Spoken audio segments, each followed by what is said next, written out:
నేను ప్రత్యేకంగా చెప్పాల్సిన పని లేదు. ఒక దశకంలో నేను, కోట శ్రీనివాసరావు, బాబు మోహన్ మేము ముగ్గురం ప్రతి సినిమాలో ఉండేవాళ్ళం.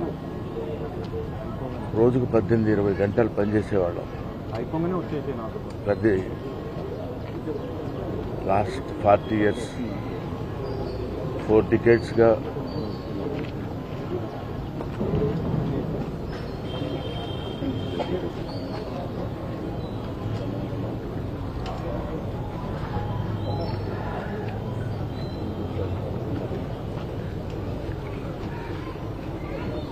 అరే ఒరే అనుకుంటూ కలిసి ఉన్నాం. వాళ్ళ కోట లేడు అంటే నమ్మలేకపోతున్నాం.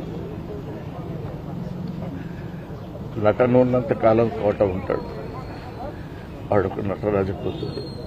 మహానుభావుడు. ఏ విషయాన్నైనా నిర్మోహాటంగా మాట్లాడే వ్యక్తి. అటువంటి వ్యక్తిని కోల్పోవడం భారతదేశానికే, నటనా లోకానికే తీరని లోటు.